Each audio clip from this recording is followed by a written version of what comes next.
ನೀವು ಈಗಾಗಲೇ ನಮ್ಮ ಹಿಂದಿನ ವಿಡಿಯೋದಲ್ಲಿ ಬ್ರಿಟಿಷ್ ಆಡಳಿತ ಸಂದರ್ಭದಲ್ಲಿ ನಡೆದಂತಹ ಬಗ್ಗು ಪಂಜುರ್ಲಿಯ ರೋಚಕ ಕಥೆಯನ್ನು ಕೇಳಿರುತ್ತೀರಿ.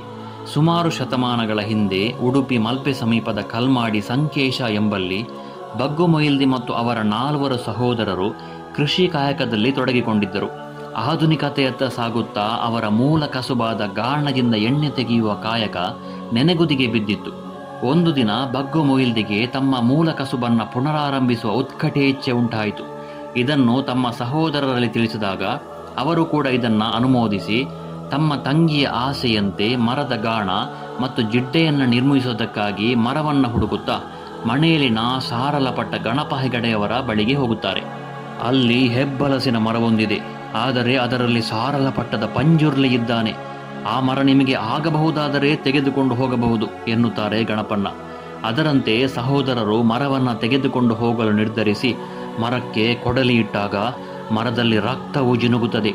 ಇದು ದೈವದ ಇರುವಿಕೆಯ ಮುನ್ಸೂಚನೆ ಎಂದರಿತ ಸಹೋದರರು ಸಾರಲಪಟ್ಟದ ಪಂಜುರ್ಲಿಗೆ ಕಲ್ಮಾಡಿಯಲ್ಲಿ ಅದೇ ಮರದಲ್ಲಿ ಮಣೆಮಂಚ ನಿರ್ಮಿಸಿ ಆರಾಧಿಸುತ್ತೇವೆ ಎಂದು ಹರಕೆ ಹೊತ್ತುಕೊಂಡ ತರುವಾಯ ಮರದಿಂದ ರಕ್ತ ಜಿನುಗುವುದು ನಿಲ್ಲುತ್ತದೆ.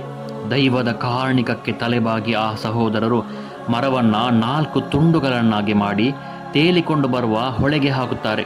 ಆದರೆ ನೀರಿಗೆ ಹಾಕಿದ ಮರದ ದಿಮ್ಮಿಗಳು ಮನೆಯಲ್ಲಿಗೆ ತಲುಪದೆ ಮಾಯವಾಗಿ ಬಿಡುತ್ತದೆ. ಕೂಡಲೇ ಸಹೋದರರಿಗೆ ತಾವು ಪಂಜುರ್ಲಿ ದೈವಕ್ಕೆ ಕೊಟ್ಟ ಮಾತು ನೆನಪಾಗುತ್ತದೆ. ಸ್ವಾಮಿ ಪಂಜುರ್ಲಿಯೇ, ನಿನಗೆ ಗಾಣದ ಬಲಭಾಗದಲ್ಲಿ ಗುಡಿಯನ್ನು ನಿರ್ಮಿಸಿ ಕಾಲಕಾಲಕ್ಕೆ ಸಲ್ಲಿಸಬೇಕಾದದನ್ನು ತಪ್ಪದೆ ಕೊಡುತ್ತೇವೆ ಎಂದು ಅವರು ಸಂಕಲ್ಪವನ್ನು ಮಾಡಿದಾಗ ಆ 4 ಮರದ ದಿಮ್ಮಿಗಳಲ್ಲಿ 3 ದಿಮ್ಮಿಗಳು ಮಾತ್ರ ನೀರಿನಿಂದ ಮೇಲೆ ಬರುತ್ತದೆ. ನಂತರ ಕಲ್ಮಾಡಿಯವರೆಗೆ ಅವುಗಳನ್ನು ಹೊಳೆಯಲ್ಲಿ ತಂದು ಆ ಮರವನ್ನು ಕೆತ್ತಿಸಿ ಗಾಣದ ಜಿಡ್ಡೆಯನ್ನು ತಯಾರಿಸುತ್ತಾರೆ. ನಂತರದಲ್ಲಿ ಉಳಿದ ಮರದಿಂದ ಕತ್ತರಿ ಮಂಚ ತಯಾರಿಸಿ ಪಂಜುರ್ಲಿ ದೈವವನ್ನು ಕಲ್ಮಾಡಿಯಲ್ಲಿ ನಂಬಿಕೊಂಡು ಆರಾಧಿಸಿಕೊಂಡು ಬರುತ್ತಾರೆ. ಮರನೆ ಸಾಲರಪಟ್ಟರ ಪಂಜುರ್ಲಿ ಬಗ್ಗು ಮೊಯಿಲ್ದಿಯ ಮನೆಗೆ ಹೆಬ್ಬಲಸಿನ ಬೆನ್ನತ್ತಿ ಬಂದು ಕಲ್ಮಾಡಿಯಲ್ಲಿ ಬಗ್ಗು ಪಂಜುರ್ಲಿ ಎಂದೇ ಪ್ರಸಿದ್ಧಿಯಾಗುತ್ತದೆ. ಮುಂದೆ ಆ ಊರಿಗೆ ಬಗ್ಗುಮುಂಡ ಎಂದು ಹೆಸರಾಗುತ್ತದೆ. ಅಲ್ಲಿ ಪಂಜುರ್ಲಿ ದೈವಸ್ಥಾನ ಮತ್ತು ಗಾಣದ ಜಿಡ್ಡೆ ಈಗಲೂ ನಮಗೆ ಕಾಣಸಿಗುತ್ತದೆ. ಆದರೆ ಮಣೇಲಿನ ಹೊಳೆಯಲ್ಲಿ ಹಾಕಿದ 4 ತುಂಡು ಮರದ ದಿಮ್ಮಿಗಳ ಪೈಕಿ 3 ಮರದ ದಿಮ್ಮಿಗಳು ಮಾತ್ರವೇ ಕಲ್ಮಾಡಿಗೆ ತಲುಪಿದ್ದವು. ಹಾಗಾದರೆ 4ನೆಯ ದಿಮ್ಮಿ ಎಲ್ಲಿಗೆ ಹೋಯಿತು ಎಂದು ಹುಡುಕಲು ಯಾರೂ ಹೋಗಿರಲಿಲ್ಲ. ಆದರೆ ಈ ಘಟನೆ ಆದ ಸುಮಾರು 500 ವರ್ಷಗಳ ನಂತರ ಕಲ್ಮಾಡಿಯಲ್ಲಿ ಒಂದು ವಿಸ್ಮಯವೂ ನಡೆಯುತ್ತದೆ. 2015ರಲ್ಲಿ ಮಲ್ಪೆ ಕಲ್ಮಾಡಿಯಲ್ಲಿ ಜೆಟ್ಟಿ ನಿರ್ಮಾಣಕ್ಕಾಗಿ ಹೂಳೆತ್ತುವಾಗ ಭಾರೀ ಗಾತ್ರದ ಮರದ ದಿಮ್ಮಿಯೊಂದು ಸಿಗುತ್ತದೆ. ಇದರ ಹಿಂದೆ ದೈವ ಬಗ್ಗು ಪಂಜುರ್ಲಿಯ ಜಾನಪದ ಕಥೆ ಇರುವ ಬಗ್ಗೆ ಅಲ್ಲಿನ ನಾಗರಿಕರಿಗೆ ಸಂಶಯವೊಂದು ಮೂಡುತ್ತದೆ. ಮಣೇಲಿನ ಸಾರಲಪಟ್ಟ ಪಂಜುರ್ಲಿ ಬಗ್ಗು ಮೊಯಿಲ್ದಿಯ ಮನೆಗೆ ಹೆಬ್ಬಲಸಿನ ಮರದ ಬೆನ್ನತ್ತಿ ಬಂದ ಪಾಡ್ದನದ ಕಥೆಗೂ ಡ್ರೆಡ್ಜಿಂಗ್ ವೇಳೆ ಸಿಕ್ಕಿದ ಈ ಮರಕ್ಕೂ ಸಂಬಂಧ ಇದೆ ಎಂದು ಜನರು ಈಗ ಮಾತನಾಡಿಕೊಳ್ಳುತ್ತಿದ್ದಾರೆ.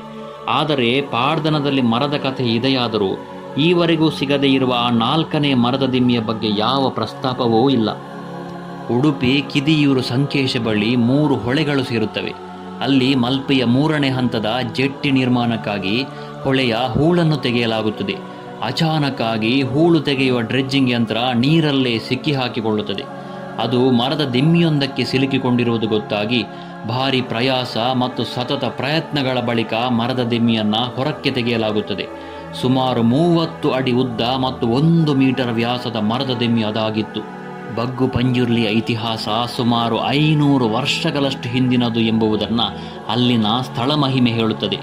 ಬ್ರಿಟಿಷ್ ಆಡಳಿತ ಸಂದರ್ಭದಲ್ಲಿ ತೆರಿಗೆ ಕಟ್ಟಲಾಗದಂತಹ ಪರಿಸ್ಥಿತಿಯಲ್ಲಿದ್ದ ಬಗ್ಗು ಮೊಯಿಲ್ದಿಯನ್ನು ಬ್ರಿಟಿಷ್ ಪೇದೆಗಳು ಸೆರೆಮನೆಗಟ್ಟುತ್ತಾರೆ. ಆ ಸಮಯದಲ್ಲಿ ಅವರ ಹಸುಗೂಸುಗಳು ಮನೆಯಲ್ಲಿಯೇ ಉಳಿದು ಬಿಡುತ್ತವೆ. ಅತ್ತ ಸೆರೆಮನೆಯಲ್ಲಿ ಕಂದಮ್ಮಗಳನ್ನು ನೆನೆಯುತ್ತಾ ಬಗ್ಗು ತಾನು ಆರಾಧಿಸುತ್ತಿದ್ದ ಪಂಜುರ್ಲಿ ದೈವದ ಮೊರೆಯನ್ನು ಹೋಗಿ ಅಳುತ್ತಾ ಸೆರೆಮನೆಯ ಗೋಡೆಗೊರಗುತ್ತಾಳೆ. ಸ್ವಲ್ಪ ಹೊತ್ತಲ್ಲೇ ಹೊರಗಡೆ ಯಾರೋ ತನ್ನ ಹೆಸರಿಡಿದು ಕರೆದಂತಾಗಿ ಪಕ್ಕನೆ ಕಣ್ಣು ತೆರೆದು ನೋಡುವಾಗ ಯಾವುದೋ ಒಂದು ಅಸ್ಪಷ್ಟ ಆಕೃತಿ ಅಲ್ಲಿಂದ ಮರೆಯಾದಂತಾಗುತ್ತದೆ. ತಿರುಗಿ ಸೆರೆಮನೆಯ ಕೋಣೆಯನ್ನು ನೋಡಿದಾಗ ಬಗ್ಗುವಿಗೆ ತನ್ನ ಕಣ್ಣುಗಳನ್ನೇ ನಂಬಲಾಗಲಿಲ್ಲ. ಮನೆಯಲ್ಲಿದ್ದ ಹಸುಗೂಸುಗಳು ತನ್ನ ಎಡಬಲದಲ್ಲಿ ಕೈಕಾಲು ಆಡಿಸುತ್ತಾ ಮುಗುಳ್ನಗುತ್ತಿದ್ದವು. ಮನೆಯಲ್ಲಿದ್ದ ಹಸುಗೂಸುಗಳು ಬೀಗ ಜಡಿದಿರುವ ಸೆರೆಮನೆಗೆ ಹೇಗೆ ಬಂದವು?